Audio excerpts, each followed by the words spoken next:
Bonsoir à tous, soyez les bienvenus dans ce journal dont voici les titres. C'était le grand jour pour les athlètes de 17 nations du continent. Monaco accueillait les championnats des petits États d'Europe d'athlétisme aujourd'hui dans l'enceinte du Stade Louis II. Nous y étions. Kazuki Hamada s'en va, l'OPMC dit au revoir au maestro qui l'a fait rayonner pendant près d'une décennie à travers le monde. Le directeur artistique et musical nous a accordé une dernière interview et nous a livré ses meilleurs souvenirs. Nous irons ensuite retrouver notre correspondant à New York avec aujourd'hui le navire amiral du Yacht Club de Monaco, Twiga, qui vient de mouiller sur le fleuve Hudson et participera à la parade des 250 ans de l'indépendance américaine le 4 juillet prochain. Et puis nous finirons sur du sport, un sport un peu particulier mais qui ne manque pas d'élégance, vous allez voir, il est adapté aux joueurs en perte de mobilité. On a testé le walking foot. Direction le Stade Louis II pour démarrer ce journal où se déroulent aujourd'hui les championnats des petits États d'Europe d'athlétisme. 300 athlètes de 17 nations différentes sont au rendez-vous. Premier résumé avec Gaëtan Lebrun et Hugo Comaza sur place. C'est Marie-Charlotte Gastaud qui a ouvert le bal des médailles pour la Fédération monégasque d'athlétisme en remportant le bronze aux 400 mètres haies. Elle est devenue cet après-midi la première athlète monégasque à remporter une médaille au championnat des petits États d'Europe. Je suis plutôt contente de ma course. Après, je vous avoue, début de saison, j'ai commencé il y a 2 semaines. Donc j'ai fait un bon temps, on va dire. J'espère descendre sous la minute au fil de la saison. Et très contente de cette médaille. J'ai tout donné, voilà. Donc je suis plutôt contente. La belle histoire du jour, c'est aussi la victoire de son frère, José Manuel Gastaud, en finale B du 400 mètres haies masculin. Dans la catégorie reine, le 100 mètres, les monégasques étaient aussi attendus. Chez les femmes, Célestine Lung s'est malheureusement blessée à quelques mètres de l'arrivée, alors qu'elle était 3e de la course. Et chez les hommes, Maxime Konen lui a assuré une belle 5e place derrière son coéquipier Théo Bottin. À l'entraînement, je travaillais les départs. Et là, j'avais pas pris à mon départ, j'étais pas assez concentré. On n'avait pas mis assez de puissance. Et après, la technique, elle n'allait pas trop. Mais ce qu'il faut essayer de faire, c'est travailler ça lundi et les semaines à venir. Comme ça, il faut progresser et travailler ses points faibles. Et c'est ce que je vais essayer de travailler la semaine prochaine. L'or ne se sera pas fait attendre. Largement favorite, Lai Yu, lui, a remporté le 100 mètres haies femmes en courant sous la barre symbolique des 14 secondes et offre à Monaco son tout premier titre au championnat des petits États d'Europe. Il y a 3 ans que je m'entraînais ici, donc aujourd'hui je fais une performance ici à domicile, donc je suis très contente. C'est ensuite les spécialistes du demi-fond qui ont pris le relais, avec notamment le 800 mètres hommes. L'athlète monégasque François Ducourant a réalisé son rêve de médaille en remportant le bronze devant son public. Je suis venu pour la médaille, c'était un peu inespéré. J'ai fait mon record la semaine dernière, à partir de là je suis devenu dans les challengers pour la médaille. J'étais pas forcément habitué à ce statut, mais j'ai tout fait pour et ça passe aujourd'hui, donc c'est un rêve à la maison, c'est incroyable. J'ai du mal à y croire, mais c'est trop bien, c'est l'objectif. Voilà, et rendez-vous demain pour connaître les résultats de la fin de journée. Tout autre chose, la Suisse est réputée pour être un pôle d'innovation et de technologie. Les opportunités économiques y sont en effet très nombreuses et c'est justement cet aspect qui a été présenté ici en fin de semaine lors d'un événement organisé par la CCI France-Suisse avec le soutien de Monaco Tech et du Monaco Economic Board. Un rendez-vous réunissant des acteurs de l'écosystème helvétique qui aura permis de délivrer aux participants les clés pour leur possible future implantation en Suisse. Émilie Rousseau et Arnaud Imbert. Avec son économie stable et son fort pouvoir d'achat, la Suisse reste une destination stratégique pour de nombreuses entreprises. Chaque année, de plus en plus de sociétés franchissent la frontière pour développer leurs activités. Pour répondre à cet intérêt, la CCI France-Suisse est partie sur les routes de l'Hexagone pour aller à la rencontre des porteurs de projets. Après Strasbourg, Lyon, Paris et Marseille, c'est à Monaco qu'elle a présenté les atouts de son pays. Les atouts de la Suisse, c'est vraiment le fait que nous soyons un petit pays tourné vers l'extérieur, qui recherche toujours des partenaires potentiels de coopération économique. Et puis nous sommes un pays stable, avec un système politique d'une grande stabilité. Et nous sommes aussi un pays d'innovation. Nous sommes depuis plusieurs années le pays numéro 1 en termes d'innovation. Et nous avons des écoles polytechniques fédérales qui nous permettent aussi d'investir énormément d'argent dans la recherche et de développer des nouvelles technologies. Et la Suisse a vraiment, tout comme la principauté de Monaco, énormément d'atouts. Les arguments ne manquent pas pour se développer, s'implanter et innover en Suisse. À travers des échanges et des témoignages d'experts et d'entreprises, les participants ont reçu les clés nécessaires pour envisager leur développement sur le marché suisse. La Suisse n'est pas une région française et elle a ses propres règles, son propre fonctionnement. Et en fait, on en vante surtout l'extrême diversité, notamment du tissu économique, avec des PME. Et tout. Donc c'est une lecture compliquée et on dit notamment que la Suisse se prend en temps long. Il faut du temps pour s'installer. Et donc quelque part, nous venons à aider les entrepreneurs à se poser les bonnes questions pour réussir leurs projets. Enrico Tenaglia a lui fait le chemin inverse. Ce scientifique italo-suisse a intégré Monaco Tech il y a 1 an et demi pour développer Gaia Tech, une start-up spécialisée dans les produits cosmétiques. Il a pu partager sa propre expérience. Il y a beaucoup de points communs, il y a aussi des différences évidemment, mais je trouve qu'ici aussi les gens sont beaucoup à l'écoute. En fait, les choses sont assez simples souvent et c'est similaire en Suisse. La Suisse est toujours accueillante et facile à gérer du point de vue administratif. À Monaco aussi, il y a une certaine agilité, donc voilà, le milieu idéal. Avec la mission du Monaco Economic Board à Zurich en mars dernier et ce roadshow de la CCI France-Suisse, les deux pays renforcent leurs relations économiques et ouvrent la voie à de nouvelles coopérations. L'Orchestre Philharmonique de Monte-Carlo dit au revoir à une figure majeure. Son maestro, Kazuki Yamada, tire sa révérence après 10 ans. Au fil de son parcours, des saisons, des tournées, des événements et des rencontres, que retient le directeur artistique et musical? En guise d'au revoir, Kazuki Yamada a accordé une dernière interview à José Sacré. Maestro Kazuki Yamada, bienvenue sur Monaco Info. Vous êtes directeur artistique et musical de l'OPMC depuis 10 ans maintenant et vous avez décidé de quitter l'orchestre cette année. Alors, au départ, c'était votre premier poste de directeur artistique et musical à Monaco. Pourquoi, il y a 10 ans, avez-vous choisi l'OPMC comme directeur artistique et musical? Pourquoi? I worked with some foreign orchestras already, but not chief conductor or music director. I was just a principal guest conductor of the Orchestra de la Suisse Romande. It was really honored and a big pleasure for me.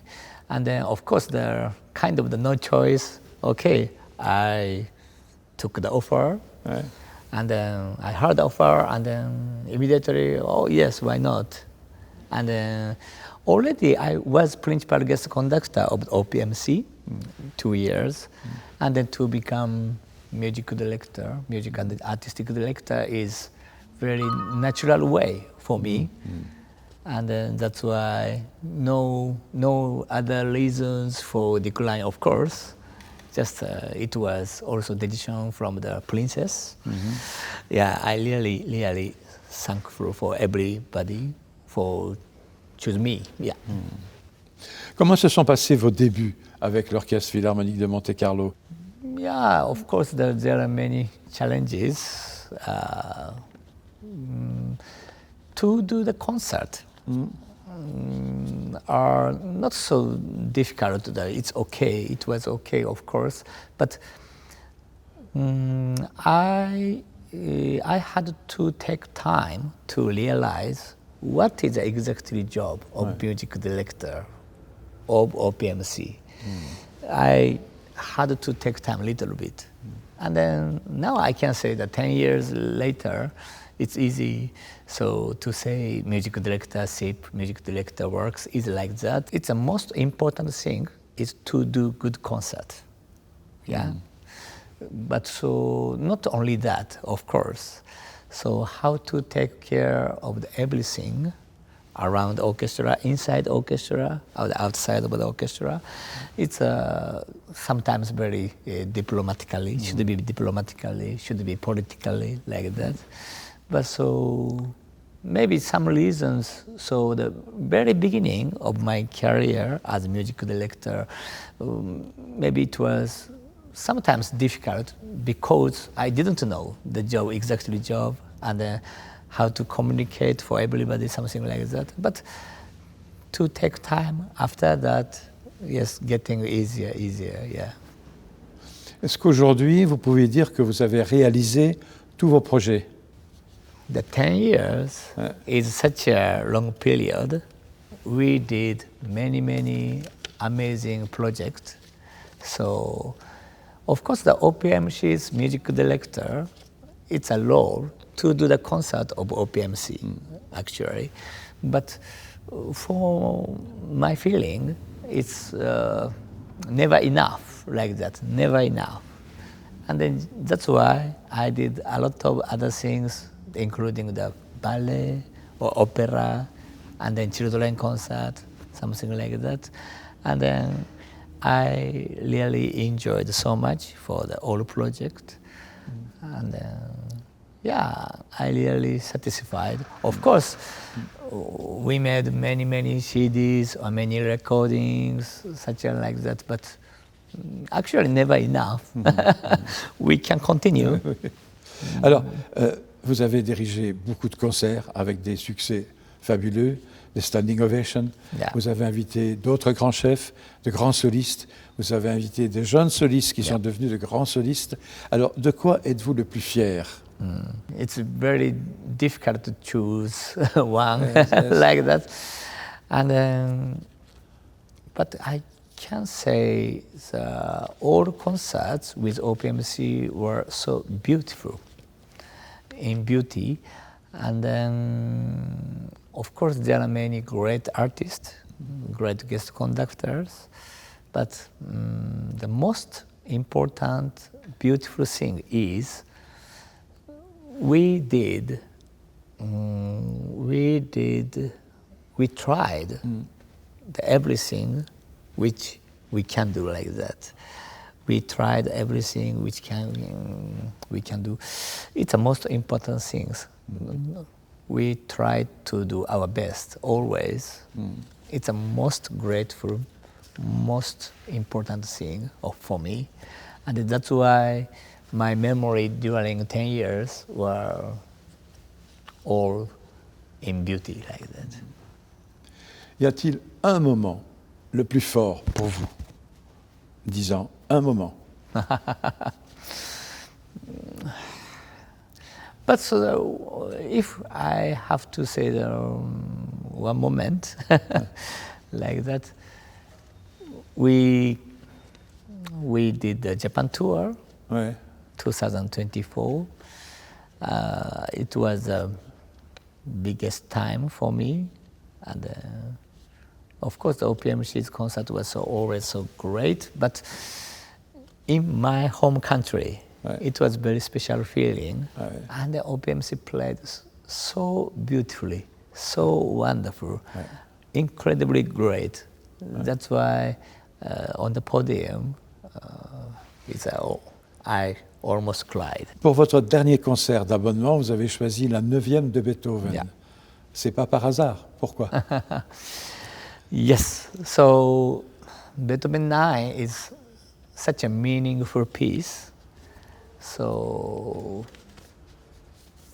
to take the peaceful, to take the harmony each other, and it can be very big message for everybody. And then actually not only the orchestra with human voice. And then in this concert in the Monaco, the Beethoven 9 will be including the children choir. Of course, Beethoven 9 is normally with adult choir, only adult choir, but my idea is why not to take with children choir. And then children is kind of the symbol for the future, or hope, or something like that, the future hope.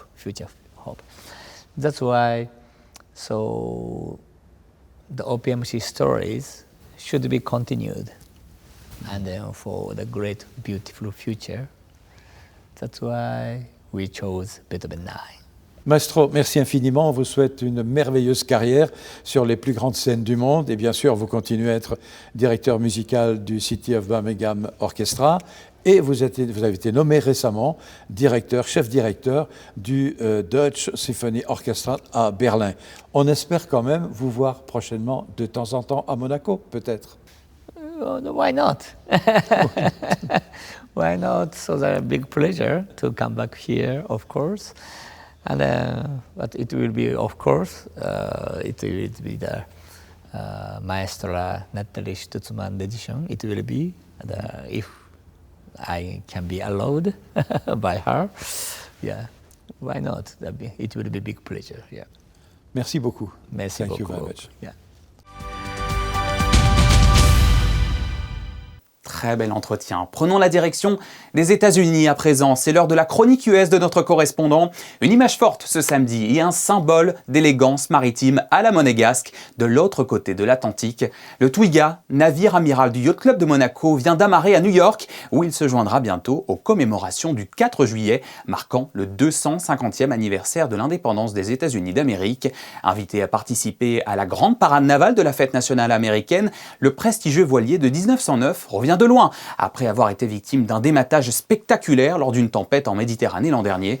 Sa présence dans la Grosse Pomme sur le fleuve Hudson est donc forcément une fierté pour la principauté, outre ses liens étroits avec le pays natal de la princesse Grace.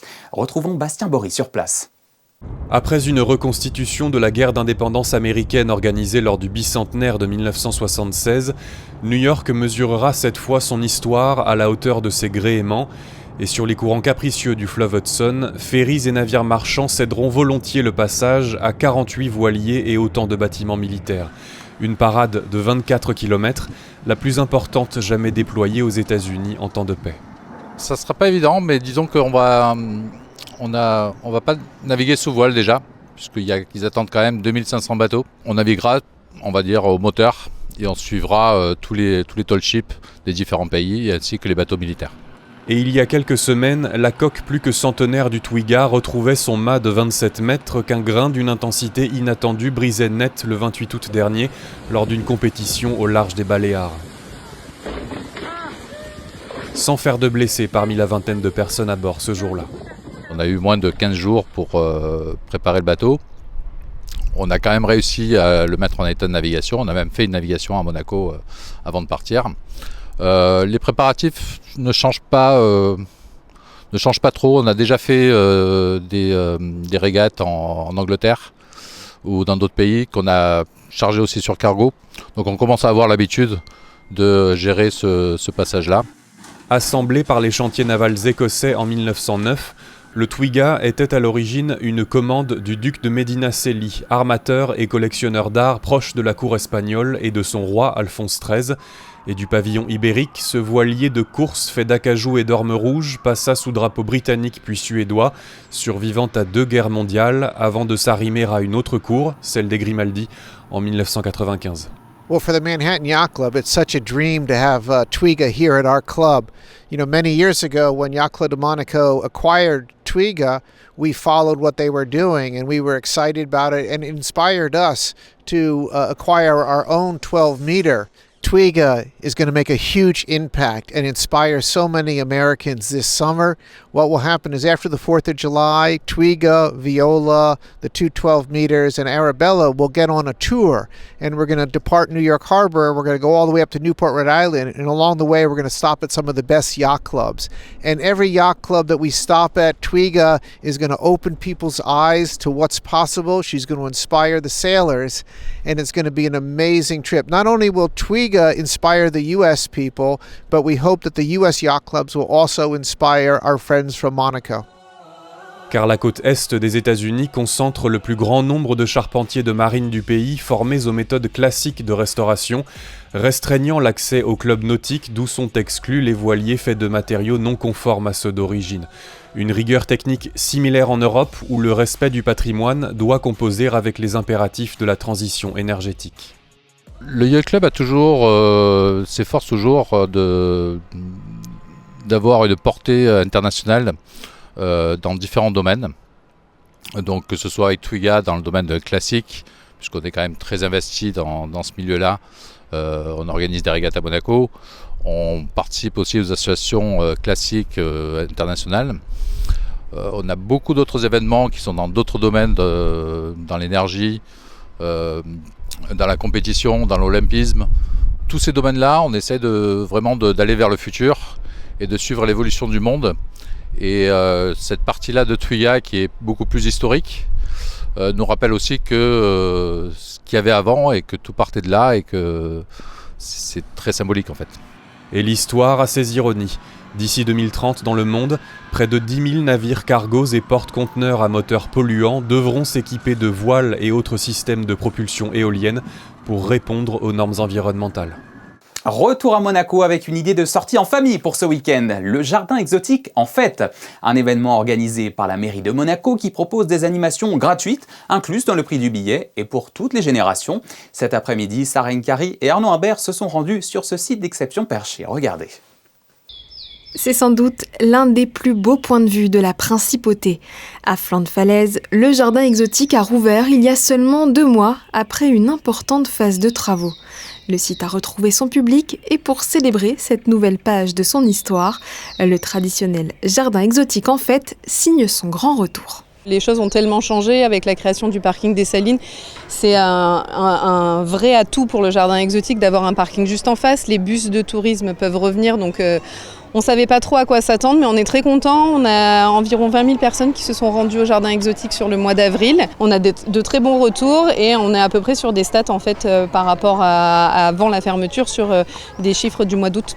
Pour les petits comme pour les plus grands, l'événement prend des airs de terrain de jeu géant.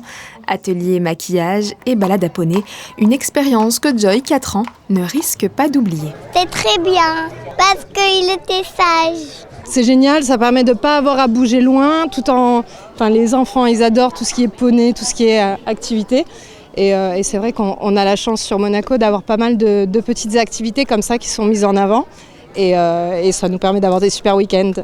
Pour les visiteurs les plus curieux, le rendez-vous est aussi l'occasion de découvrir les coulisses de la renaissance de ce joyau botanique. Une conférence sur le chantier de rénovation se tiendra une nouvelle fois demain à 14h. Autre endroit, autres activités. Aujourd'hui, c'était la fête de la petite enfance à Monaco. Comme chaque année, le service dédié de la mairie réunit les familles au parc Princesse Antoinette pour qu'elles puissent échanger avec des professionnels autour du bien-être et de l'épanouissement des jeunes enfants. Le rendez-vous permet également de présenter le programme éducatif proposé dans les crèches de la Principauté ainsi qu'au mini-club du Larvoto. Le tout dans un esprit convivial qui, comme vous le voyez, était lui aussi au rendez-vous. Et en parlant de programme, la direction des affaires culturelles a présenté le sien avec ce nouveau nom, Kaleido, qui laisse entendre la multitude d'activités proposées aux jeunes cet été à Monaco, à commencer par un grand concert de la chanteuse lyonnaise Stiletto, révélation féminine aux Victoires de la musique 2025. Ce sera le 16 juillet prochain au Fort-Antoine. Les réservations sont déjà ouvertes en ligne pour les monégasques, résidents et scolarisés en principauté de moins de 30 ans. Si vous n'avez pas encore votre place, rendez-vous sur le site internet montecarloticket.com. Rouvrons brièvement une page de sport avec une forme de football un peu spéciale, le walking foot, une discipline que l'on peut catégoriser comme une activité physique adaptée, tout est dans le nom, on joue au foot en marchant, idéal pour les adeptes qui sont en perte de mobilité. Yannick Debever et Thomas Deus nous emmènent découvrir ce sport au grand tournoi organisé ce matin au stade des Moneghetti. On aurait pu croire à la finale de Ligue des Champions avant l'heure, version senior. Ce matin, le club de walking foot de Monaco organisait un tournoi à 7 équipes avec la participation de Contes, Nice et Marseille. Un événement annuel qui porte désormais le nom de Thierry Lejour, ancien joueur décédé sur le terrain lors d'un entraînement. Et on essaye d'avancer quand même et progresser dans ce sens de promouvoir le walking foot. Ici à Monaco, c'est depuis 2 ans que nous avons commencé. Et on a à ce jour 30 licenciés et on essaye de faire un tournoi annuel pour la fin de saison. Les bases du walking foot sont claires, pas le droit de courir, pas de contact, 3 touches de balle maximum, pas le droit de tirer au-delà de la surface et interdiction de pénétrer dans la zone devant le but. Heureusement, 3 arbitres étaient présents aujourd'hui pour réprimander les hors-la-loi. Souvent c'est la balle haute parce que le ballon s'envole un petit peu. Quelques petits contacts mais c'est pas sérieux, pas de blessure. À cet âge-là on est plus fragile je dirais. Et puis on laisse jouer le maximum. Parce qu'il faut que les joueurs qui sont là se fassent plaisir. Ce tournoi, Thierry Lejour, s'est déroulé sous le signe du beau jeu et de la bonne humeur, 2 valeurs clés du walking foot. Moi, personnellement, la première fois qu'on m'a dit « Viens jouer au walking foot », comme tout le monde, on rigole. Et en fait, une fois qu'on a essayé, on prend plaisir et on se retrouve avec un esprit de 20 ans. Quoi. C'est une excellente expérience que j'ai eue aujourd'hui. L'ambiance déjà. Et puis voir des gens qui ont quand même un certain âge continuer leur passion, le football, ça c'est génial. L'équipe de Contes a remporté le tournoi. Une victoire presque anecdotique puisque le plus important après les matchs, c'est évidemment l'apéro, une autre valeur indissociable du walking foot. Et notez que le walking foot fera l'objet d'un prochain numéro de Tout Terrain, la nouvelle capsule On a testé pour vous de Yannick Debever qui nous en dévoilera un peu plus sur ce sport. Allez, on termine avec une date très importante. Demain, 31 mai, ce sera la fête des mères, bien sûr. Une journée qui permet d'avoir une douce pensée et un geste de tendresse envers nos mamans qu'on aime tant. Alors, qu'avez-vous prévu pour la vôtre? Quel message aimeriez-vous lui adresser? Voici vos réponses. Un beau cadeau à ma mère. Ma présence et une petite montre de sport pour ma mère. On va manger entre femmes, voilà, entre femmes. Donc, il n'y a plus la grand-mère, mais avant, on le faisait avec la grand-mère, avec les tantes, toutes les femmes. On a prévu ça, un petit foulard à sa maman. D'accord. Pour la fête des mamans. Maman, je voudrais pour ta fête t'apporter un très beau cadeau. Non pas un cadeau qu'on achète, mais mon amour, c'est bien plus beau. Mon amour, bisous. C'est tous les jours la fête. Ah oui. Les mamans, c'est tout, c'est la vie. Donc c'est important de fêter ce jour-ci. I work for a family here, so they will be celebrating. The children have been very busy all week, but keep it quiet. Shh. Je t'aime maman, merci. Merci de m'avoir fait comme ça quand même. I want to be near with my mother, but she's so far from here, and I can only call you, video call, and say, "Mom, I love you. I need you, Mom." Mwah. Voilà, n'oubliez pas vos mamans demain. Merci à nos reporters Yannick Debever et Thomas Deus qui ont tout fait pour que nous l'ayons bien en tête. C'est la fin de cette édition. Merci de nous avoir suivis. Dans un instant, vous retrouverez Sarah Nkari pour les prévisions météo de ce dimanche. Je vous laisse sur un retour en photo du jardin exotique. En fait, excellente soirée à tous sur Monaco Info et à demain, 18h30.